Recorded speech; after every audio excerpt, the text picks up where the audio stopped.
All right, in this video, we're going to take a look at the alternating series test. And so we'll consider either of these alternating series. If you remember, this alternator would just start negative, and this alternator here would start positive, provided we start at n equals 1. So these would be the alternating series. If all of the a sub n's are positive, if a sub n is a decreasing function, and if the limit as n goes to infinity of a sub n is equal to 0, then we say the series converges. And so we'll take a look at a couple different examples, but overall, this is a really convenient test, usually a pretty fast test as well, to determine convergence or divergence. All right, so we'll take a look at this example, and I've chosen this one because it really is an alternating series, but the alternator is disguised a bit. You can see the cosine n times pi when n starts at 1 and goes to 2, 3, 4, all the way up. This is just going to be a multiple of pi. So cosine of a multiple of pi would either be a 1 or a negative 1. So the actual alternator is this cosine. Therefore, the a sub n that we're talking about using in the previous theorem is just going to be the n over 2 to the n. And so you could see that all of these would be positive. They would all be decreasing. You could certainly approach that a variety of ways.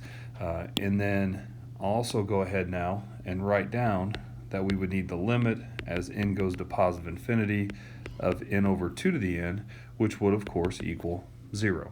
Okay, so again, since it's all positive, it's all decreasing, and now we have the limit going off to 0, we can conclude, therefore, the original would converge by the alternating series test, AST, alternating series test. So again, very, very quick test to determine that. All right, so for a problem like this, I would encourage you to just take a look at it and don't overthink it. So even though we have this negative 1 to the n alternator over here, and even if we run through all of the other conditions for the alternating series test, such as the a sub n being positive, decreasing, it's all essentially going to boil down to this limit as n goes to positive infinity of now our cosine pi over n. Well, let's think about this. If cosine pi over n, where n goes to infinity, this guy's going to be a 0. Cosine of 0 is going to be a 1. This ends up equaling 1. But we still have this alternator right here. And so coming up with this alternator, we would have a plus or minus 1, which would not equal 0. Therefore, we can conclude that it diverges by the divergence test. So in the last example, or when I presented the theorem, you might have been thinking to yourself, wait a second, this is kind of the opposite of that. Well, it is to a certain extent, but what we're doing now is we're actually using it to help ourselves in the event that the alternating series test isn't going to be able to allow us to draw a conclusion. All right, so now we're ready to go into things a little deeper, and we'll piggyback on an idea that we talked about previously. If you remember, if a series of absolute values converges, then we say that the original series is absolutely convergent or converges absolutely. Now we'll go a little bit further. If the series itself converges, but the series of absolute values diverges, then the actual series, we say, converges conditionally. Under certain conditions, the original would converge. Okay, so again, these are two definitions. The first one we've seen before. The second one is now just going a little further and talking about this idea of being conditionally convergent. Okay, so I'll go ahead and I'll clear the screen. We'll take a look at a problem. All right, so the instructions here are going to be a little more precise. We're going to determine convergence or divergence, but if it converges, we want to know, is it conditional or is it absolute?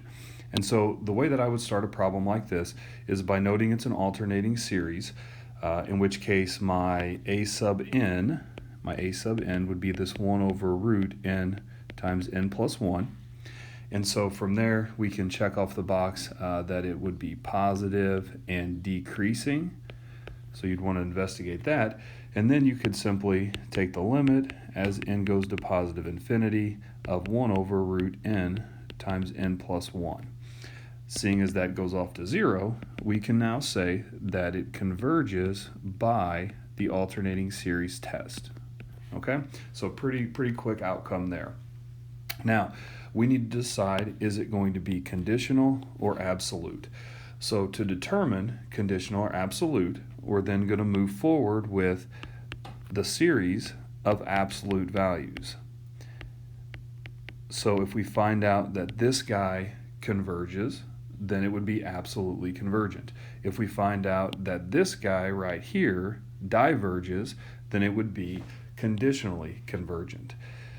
And so as I move forward, I'm now going to be looking at the series of 1 over root n times n plus 1. And it looks like I'm going to go ahead and compare it with the series 1 over n. And I say that because the only part that matters in my denominator would be the n squared. The square root of the n squared would give me the n.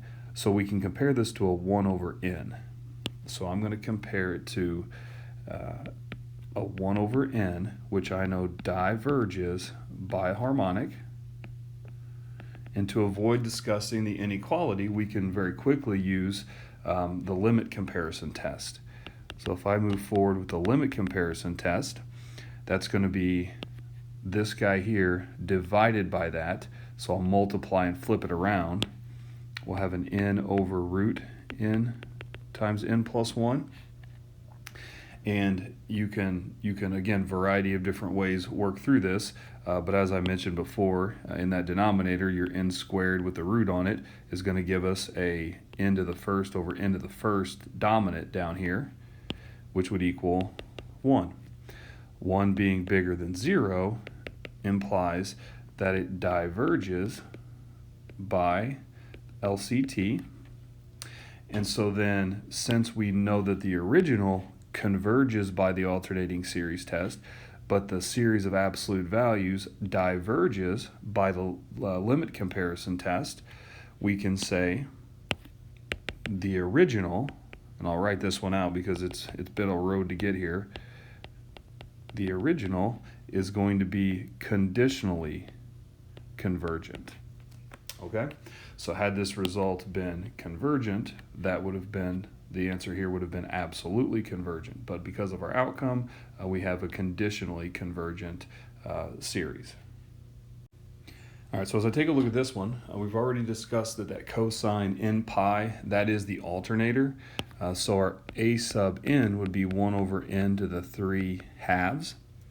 And so as I go through the checklist, decreasing and positive, now I can go ahead and take the limit as n goes to positive infinity of 1 over n to the 3 halves. So this guy right here being 0 tells us that it converges by alternating series test. Okay, that was me using the alternating series test. At this point now, to determine if it's absolute or conditional, if you remember, now we're going to take the series of absolute values, which really is just 1 over n to the 3 halves. And no additional test really needed here as our outcome is right in front of us. This thing, 3 halves, being bigger than 1, tells us that it's going to converge by p-series. Therefore, it converged by the alternating series test. The series of absolute values converged. So that we can draw the conclusion now that the original series, cosine n pi over n to the 3 halves, converges absolutely. Converges absolutely. All right. Now, those are the two examples that cover the cases. The only other option is running the alternating series test and figuring out that it diverges by the divergence test. That's the only other option that could come out of this. If it diverges by the divergence test, you're done. Diverge is diverge. There's no conditionally divergent, no absolute divergence. It's just done. So if you find as you work through a problem, you immediately hit diverge by the divergence test, you're done with the problem. You do not need to proceed any further because that's the only result.